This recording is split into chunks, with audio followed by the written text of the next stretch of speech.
Bismillahirrahmanirrahim. Assalamualaikum warahmatullahi wabarakatuh. Waalaikumsalam warahmatullahi wabarakatuh. Alhamdulillah, nahmaduhu wa nasta'inuhu wa nastaghfiruh wa na'udzu billahi min shururi anfusina wa min sayyiati a'malina. May yahdihillahu fala mudilla lahu wa may yudlil fala hadiya lahu. Asyhadu an la ilaha illallah wa asyhadu anna Muhammadan abduhu wa rasuluh. La nabiyya wa la rasula ba'dah. Qala Allah ta'ala fil Qur'anil Karim, a'udzu billahi minasyaitonir rajim. Bismillahirrahmanirrahim. Ya ayyuhalladzina amanu taqullaha haqqa tuqatih wa la tamutunna illa wa antum muslimun.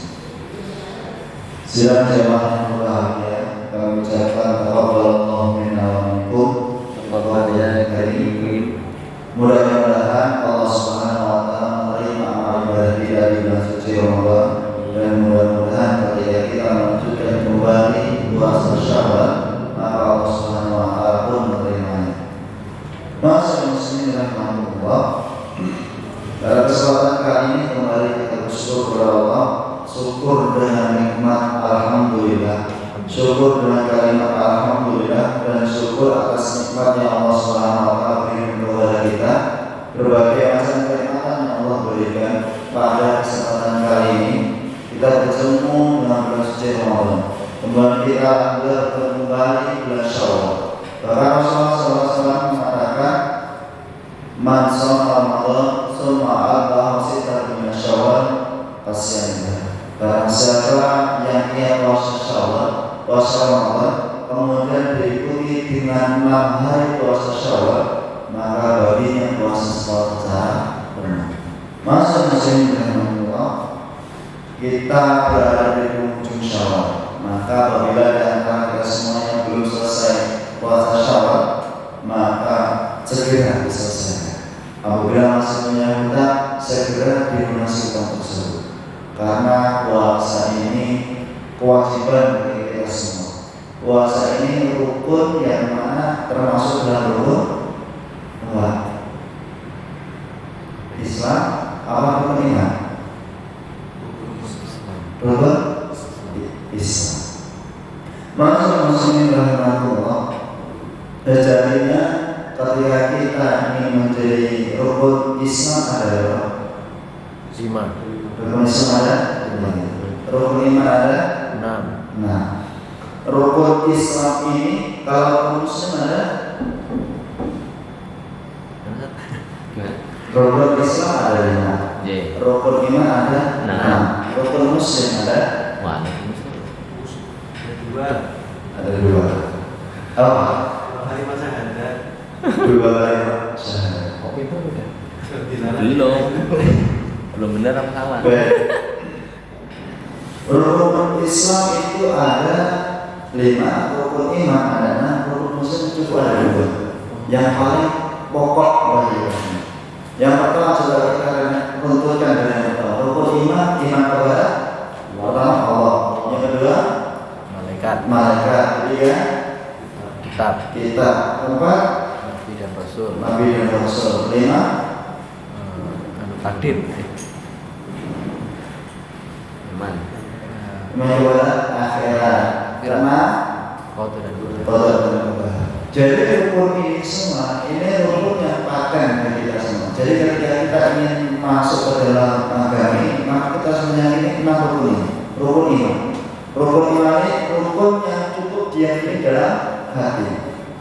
Jadi kita harus meyakini bahwasanya ada takdir dan takdir buruk. Kita meyakini bahwasanya hari kiamat itu benar-benar ada. Bahkan ketika Sehingga Rasul menafsirkan Al-Quran An-Naba dengan kasar dari An-Naba ayat 1 sampai terakhir, itu di hidayah terakhir di kitab tafsir An-Nawawi, Rasul mengatakan di hidayah terakhir di pokok inti pembahasan ayat tersebut beliau mengatakan takwimu imanullah, meyakini menekankan kembali akan iman kepada hari akhir, wal yaumil akhir, dan meyakini serta menekankan kembali akan keimanan kepada hari akhir dan hari pembalasan. Ini dari antara pokok inti dari Al-Quran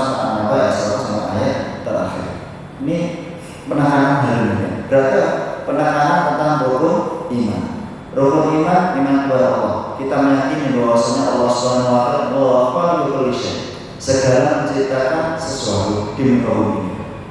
Kemudian Allah Subhanahu wa taala yang Maha Kekal, wa halikul illallah, dan semuanya itu binasa kecuali Allah Subhanahu wa taala.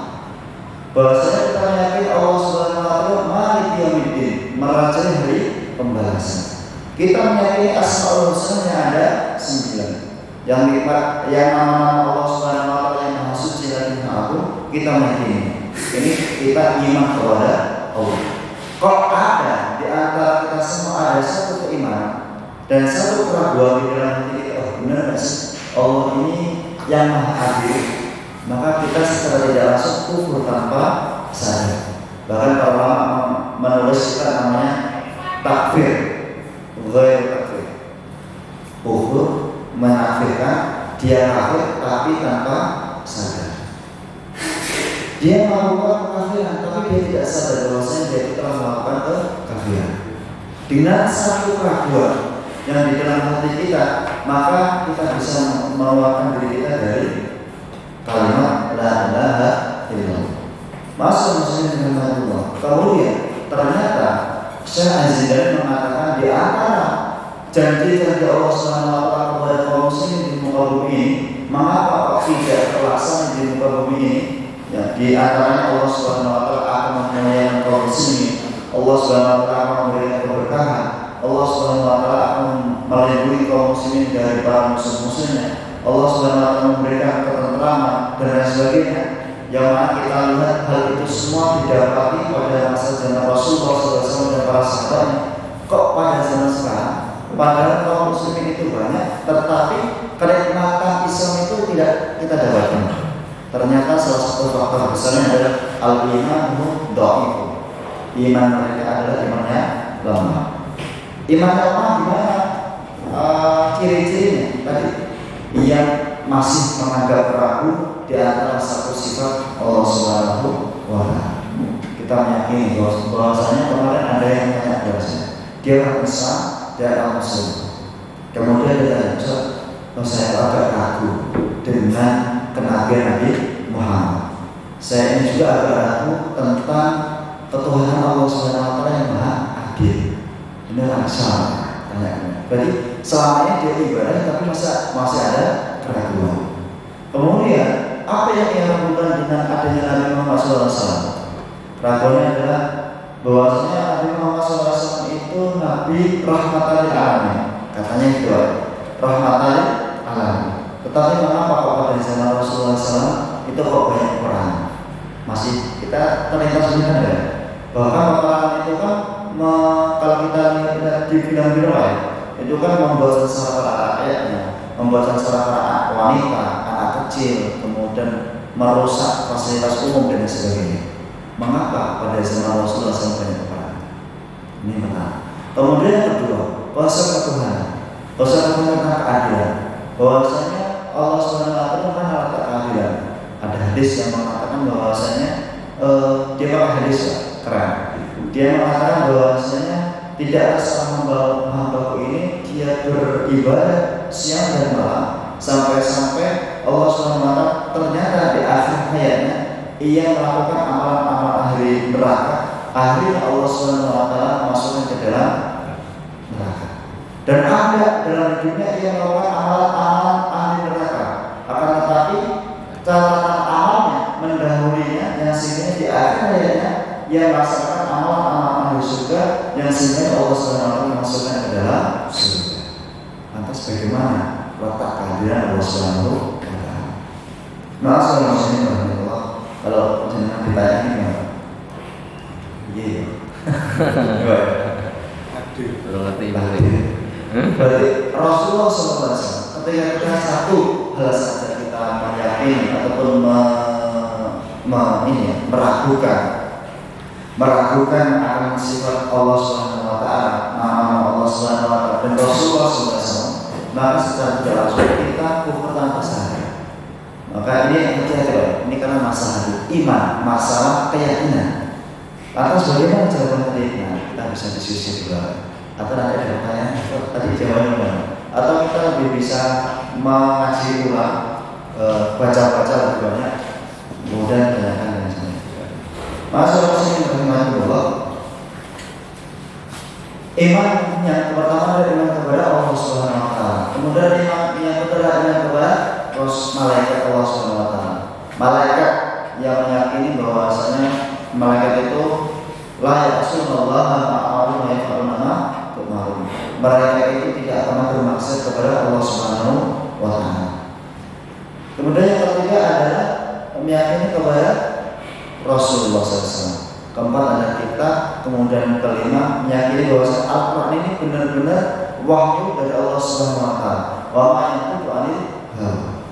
Yang mana menyifati Rasulullah SAW meskipun dia itu adalah seorang ummi, seorang yang buta dan tuli, buta dengan tulisan, kemudian tidak bisa menulis, maka dengan datanya Al-Quran ini meyakini bahwa ini adalah dari wahyu dari Allah Subhanahu wa taala, mukjizat yang Rasulullah SAW berikan kepada umat. Masalah muslim rahimahullah, dari ketika kita yakin bahwasanya kita Al-Quran ini salah satu mukjizat pada zaman Rasulullah SAW. Mengapa salah satu kebesaran Rasulullah SAW itu karena mukjizat adanya Al-Quran. Pada zaman dahulu mukjizat ini Nabi Musa. Nabi Musa mukjizatnya hanya dirasakan pada kaumnya saja. Akan tetapi ketika kita melihat mukjizat Nabi Muhammad SAW, tidak hanya pada kaumnya saja, tidak hanya pada zaman itu saja. Akan tetapi sampai zaman sekarang kita masih dapat melaksanakan, menikmati mukjizat namanya Al-Quran. Bagaimana cara kita menikmati? Coba Pak, karena Al-Quran ini bentuknya indah sekali. Bahkan bersajak indah, ada yang bersajak indah kemudian bisa mengupas 5.000 tahun yang akan datang itu sudah diketahui dengan Al-Quran. 1.400 tahun yang lalu Al-Quran mengatakan marajul bahraini al-taqiyah. Sesungguhnya ada di antara lautan itu bertemu antara lautan serta antara air tawar, dan itu tidak akan pernah tercampur. Ternyata setelah tahun-tahun baru ini, tahun 2000-an, itu penelitian menemukan bahwasanya benar di satu laut menuju tengah, ternyata antara laut asin dan laut tawar itu tidak pernah bertemu. Malah contoh ini ya. Kemudian di antara tanda-tanda idza zulzilatil ardu zilzalaha wa akhrajatil ardu athqalaha, nanti ketika datangnya hari kiamat itu gunung-gunung berterbang seperti kapas. Ternyata diteliti, ketika nanti ada benturan di muka bumi ini, ketika gunung itu sudah tercabut, maka bumi ini bergoncang. Karena bumi ini adalah pasaknya yaitu gunung. Jadi semua ilmu-ilmu kedokteran, bahkan semua ilmu-ilmu alam itu sudah terdapat dalam Al-Quran. Ini dulu Rasulullah SAW dan para sahabatnya sudah mengetahui hal demikian. Nanti ketika di akhir zaman, ilmu ini semua akan terkupas di dalam Al-Quran. Bahkan ketika kita ini ingin masuk ke dalam strata satu yang namanya skripsi, itu kan menggunakan tulisan. Bahkan tulisan ini ketika dia bisa menemukan penelitian terbesar, maka dia masuk dalam gelar profesor. Nah, ini Al-Quran sudah memberikan penelitian-penelitian yang lebih daripada profesor. Ini salah satu mukjizat yang kita rasakan pada zaman sekarang ini. Nah, sekarang ini rukun iman yakin. Kemudian rukun Islam yaitu dilaksanakan. Jadi sifatnya rukun Islam itu dilaksanakan. Rukun Islam ada 5. Yang pertama syahadat. Yang kedua sholat. Ketiga zakat. Keempat puasa. Kelima haji. Ini mutlak, harus kita laksanakan. Akan tetapi cukuplah rukun muslim itu ada 2. Apa itu? Yang pertama adalah syahadat, yang kedua adalah sholat. Mengapa kok 2 rukun ini? Rukun ini rukun yang paten, Pak. Jadi rukun Islam ini harus berturut-turut. Ketika kita flashback dari belakang, yang terakhir rukun dari rukun iman adalah yaitu haji. Tidak semua kaum muslim itu diwajibkan kepada Allah SWT untuk melaksanakan haji. Haji disyariatkan bagi siapa? Mereka yang mampu. Mampu bagi siapa? Mampu baik fisiknya ataupun mampu dari hartanya. Hartanya mampu, akan tetapi fisiknya tidak mampu, maka namanya haji badal. Maka diwakilkan kepada anaknya. Dengan satu syarat, anaknya tersebut bisa haji ketika dia setelah haji. Akan tetapi kok anak itu kok belum haji, kok dia ingin badalkan kepada orang tuanya, maka nggak bisa. Syaratnya orang yang menghajikan orang tua adalah dia harus haji terlebih dahulu. Maka tidak semua kaum muslimin itu mampu untuk melaksanakan haji. Mampu di sini adalah mampu melaksanakan haji secara langsung, badannya mampu, kemudian hartanya juga mampu. Akan tetapi kok di seorang kaya, tetapi sudah sakit wanita dan dia tidak mampu untuk pergi ke haji, maka dia bisa diwakilkan kepada orang lain. Berarti rukun yang terakhir ini bisa kemungkinan gugur di dalam diri kita. Akan tetapi perlu kita tekankan, rukun Islam ini rukun yang perlu kita laksanakan. Sekuat tenaga kita laksanakan. Akan tetapi satu sisi nanti ada satu kondisi kita tidak bisa melaksanakan rukun ini. Kemudian rukun yang keempat yaitu apa? Puasa di sini ada puasa Ramadan. Satu Ramadan alladzi unzila fihi al-Qur'an hudan linnas wa bayyinatin minal furqan. Kutiba alaikum as-siyam kama kutiba alal ladzina min qablikum. Ini hukum paten puasa Ramadan. Apakah semua kaum muslimin ini mampu melaksanakan puasa di bulan suci Ramadan? Pada saat bulan suci Ramadan? Pada saat bulan suci Ramadan? Tidak. Di antara kaum muslimin mereka ada yang sudah tua renta, mereka tidak bisa melaksanakan puasa di bulan suci Ramadan, maka diganti dengan fidyah. Maka ketika mereka ada seorang wanita yang hamil, maka mereka digantikan dengan fidyah. Nanti bahkan bisa dikodok di bulan yang lain. Kemudian ada seorang yang sakit, sakitnya itu sudah sakit yang menahun, kira-kira tidak ada kesembuhan, maka dia harus dikodok. Ternyata ada sakit, tetapi sakitnya itu pada bulan itu saja, pada bulan suci Ramadan, maka dia harus dikodok. Masalah muslimin rahimahullah. Jadi dalam satu kondisi tubuh kita, badan kita ini tidak bisa melaksanakan namanya syariat puasa.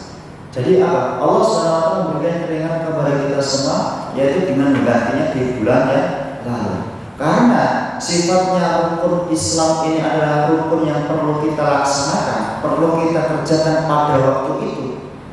Maka ada satu sisi ya, kita tidak bisa melaksanakan rukun tersebut. Yang pertama adalah haji, kemudian adalah sholat. Kemudian yang ketiga adalah yang keempat adalah sholat. Yang ketiga apa? Zakat. Apakah semua orang itu diwajibkan zakat?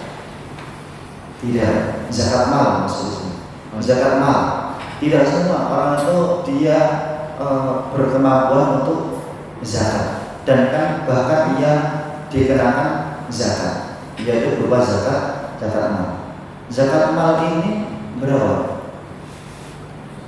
Maka wajibnya ketika dia ini sudah mencapai uang, ketika kalau uang kan 85 juta rupiah, maka dia sudah dikenakan oleh zakat. Kalau dia mempunyai kambing sebanyak 200 kambing, maka dia sudah diwajibkan oleh zakat.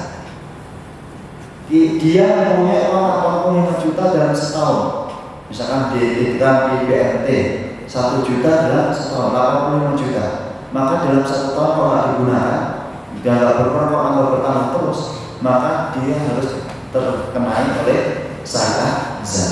Masalah muslimin Allah berarti dalam satu sisi, kadang ketika kita kok tidak mempunyai uang sebanyak itu, maka kita tidak mempunyai kewajiban untuk mengeluarkan zakat. Akan tetapi kita masih mempunyai kewajiban untuk mengeluarkan zakat fitrah. Zakat fitrah itu berapa kilo? 2,5 ada 2,8 kilo yang aman. Kalau aman lagi 3 kilo. Kalau di musim menggunakan yang masa 3 kilo, lebih aman 3 kilo. Dulu 2 ternyata dikaji ulang ini 28. kurang Pak ya, lebih baik 28. Kalau 28 ini sulit untuk menguangkan, lebih baik 30 sekalian. Jadi kalau 3 kilo kan 1 kilonya 10.000 misalkan, maka 30.000 itu lebih mudah. Masa muslimin rahimahullah, ini zakat ini kadang kita tidak kalau kita benar-benar tidak mampu, maka kita tidak mengeluarkan pun tidak bisa. Akan tetapi rukun yang kedua dari rukun Islam adalah rukun yaitu berupa sholat. Rukun sholat, ketika kita ingin menjadi seorang muslim, maka rukun sholat ini meskipun dia pergi berjauhan, maka dia tetap kenakan sholat. Kalau orang puasa, dia ini pergi dalam jangka waktu jarak seorang yang safar berapa kilo Pak? Syafi'i mengatakan 80 kilo, maka dia boleh membatalkan puasa. 80 kilo berarti metro sampai ya sekarang. Saya sekarang sudah nyampe atau bahkan bakau ya. Ini kalau ingin membatalkan puasa sebenarnya sudah bisa. Kan tetapi ya nanti dikodok. Nah, meskipun dia ini seorang yang puasa ataupun Islam yang sudah berupa sholat, meskipun dia ini pergi ke Jawa, pergi ke Riau, pergi ke Jakarta, pergi ke mana pun itu tempatnya, maka dia masih mempunyai syariat sholat. Meskipun dia dalam keadaan sakit, sakaratul maut, maka ketika dia masih sadar, dia masih mempunyai kewajiban untuk sholat.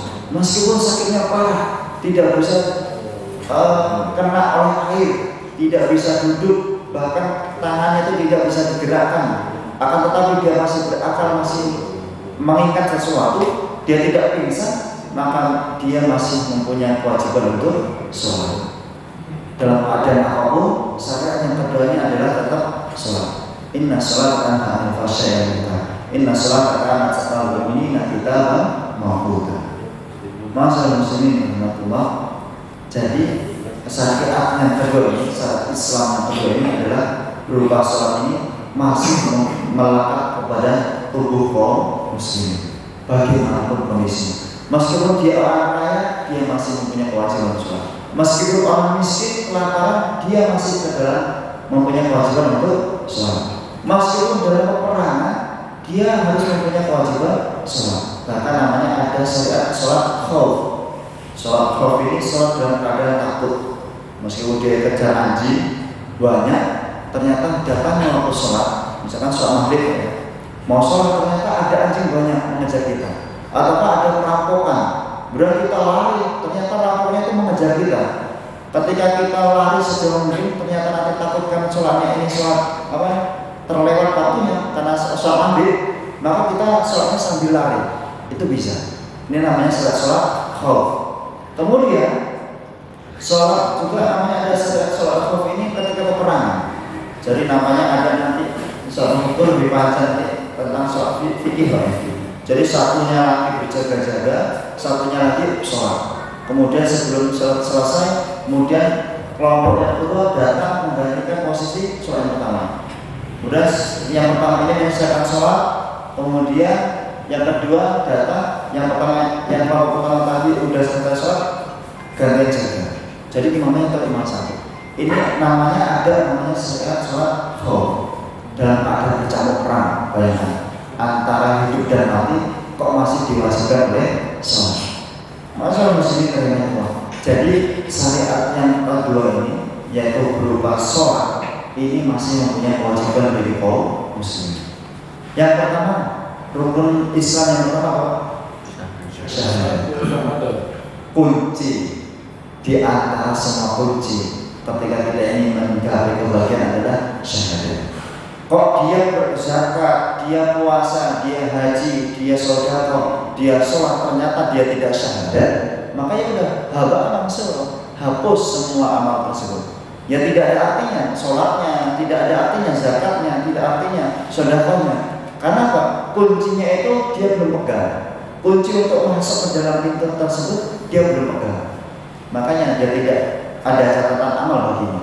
Bahkan ketika Allah SWT menerima amal tersebut, maka Allah SWT langsung membalasnya di dunia. sedekah 10 juta misalnya. Allah Subhanahu wa taala mengatakan akan menumbuhkan 100 cabang dari antara cabang tersebut. Maka ketika orang-orang kafir tersebut sedekah demikian, maka Allah Subhanahu wa taala langsung membalasnya di dunia. Melakukan amal kebaikan, Allah Subhanahu wa taala langsung membalasnya di dunia. Yang sehingga kita lihat orang-orang kafir itu, orang-orang non-Islam itu mereka lebih unggul daripada kaum muslimin. Dari hartanya mereka lebih kaya, dari fasilitas yang mereka lebih unggul. Ternyata Allah Subhanahu wa taala nanti ya tadi ketika mereka mengamalkan suatu kebaikan langsung dibalas di dunia. Yang sehingga ketika mereka datang kepada Allah Subhanahu wa taala tidak ada perhitungan lagi. Langsung ini non Islam langsung dimasukkan ke dalam api neraka tanpa hisab. Kalau kaum muslimin kan masih bisa. Ini hartanya segini nanti digunakan gimana? Ditimbang dan lain sebagainya. Prosesnya agak lama. Tetapi kalau kaum kafir, orang non Islam, maka dia langsung tanpa hisab-hisaban. Dia langsung ada level non muslim pada zamannya, pada kenabian Nabi Muhammad SAW, maka langsung dimasukkan ke dalam api neraka. Masa muslimin berkata, dari sini kita meyakini dan kita paham bahwasanya rukun Islam, rukun Muslim itu ada 2, yaitu berupa syahadat dan berupa sholat. Kok 2 faktor ini kok kita nggak selesai?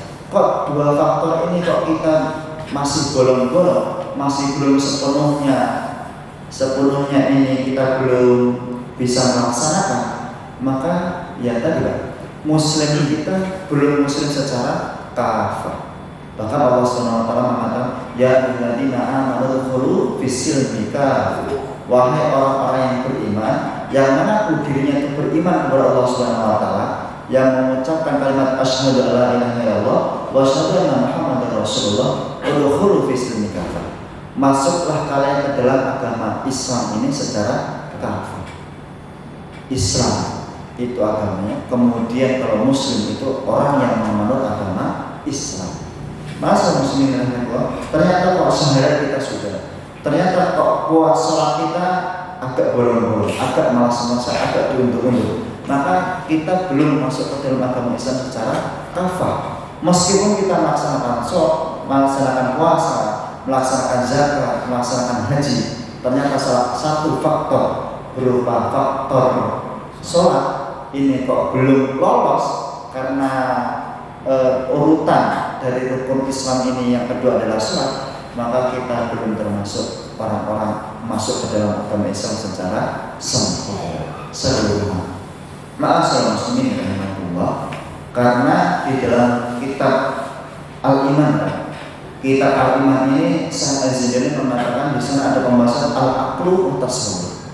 Al-aqlu utasawwur. Akal ini diberikan semua makhluk.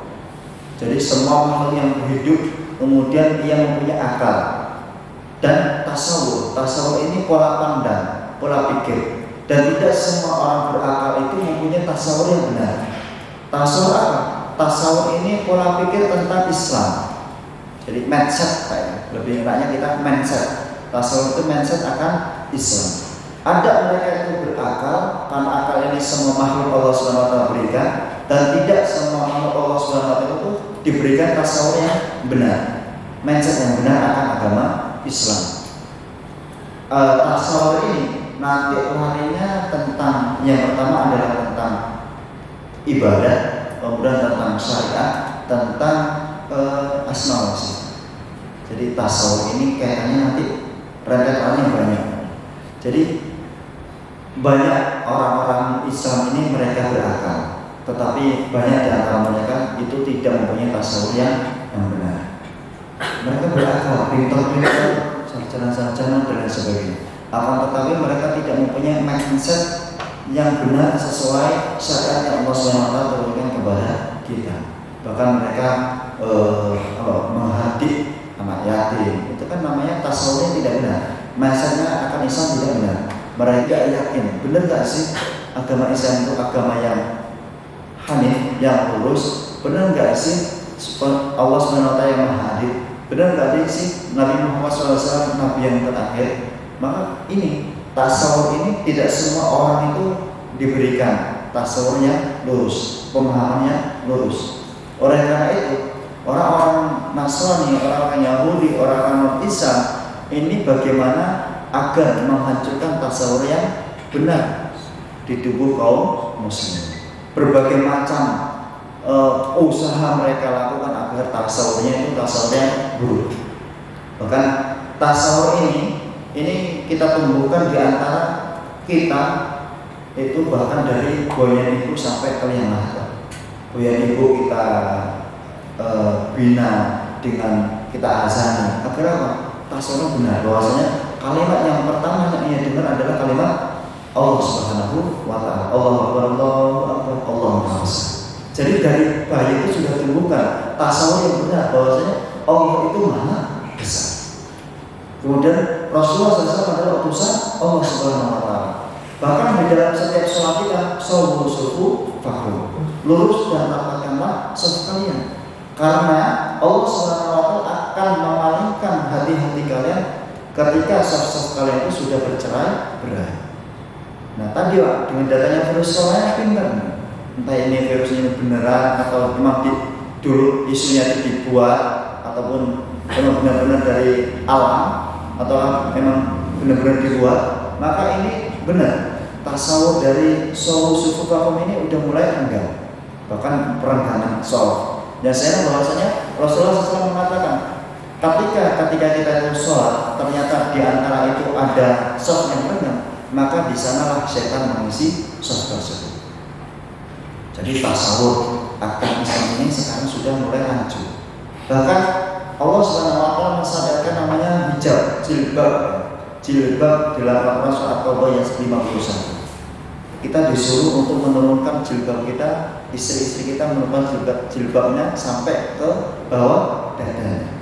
Nah ini banyak tasawur yang dulu syariat hijab ini karena pada zaman Rasulullah kondisinya panas. Mengapa di dalam Indonesia kondisinya tropis yang sejuk kok harus pakai jilbab? Padahal jilbab ini syariat, bukan adat. Jilbab ini syariat, bukan adat. Tetapi di antara sebagian kaum muslimin memang beranggapan bahwasanya jilbab ini adalah adat istiadat setempat, bukan syariat. Inilah tasawur kita mulai rancu di akhir-akhir zaman. Masalah muslimin rahmatullah. Oleh karena itu mudah-mudahan kita menjadi seorang muslim secara sempurna dan mudah-mudahan akal kita serta tasawur kita sesuai tasawur Nabi Muhammad SAW. Masalah muslimin rahmatullah, itu yang dapat kami sampaikan. Mudah-mudahan bermanfaat. Apabila ada satu pertanyaan, monggo saya berikan waktunya. Tadi kan pertanyaannya tadi kan belum dijawab. Pertanyaan Yang tadi yang 3 pertanyaan tadi. oh iya, konsep Allah SWT keadilan, kemudian konsep Nabi Muhammad SAW. Rasulullah SAW mengapa pada zaman tersebut banyak peperangan? Bahwasanya Rasulullah SAW peperangan tersebut karena mengakhiri dari kezaliman. Karena konsep dari orang-orang kafir di situ adalah sama Yahudi, Pak ya. Orang Yahudi di situ ketika ada orang Yahudi, maka mereka itu banyak melakukan kezaliman di muka bumi. Melakukan kezaliman di muka bumi.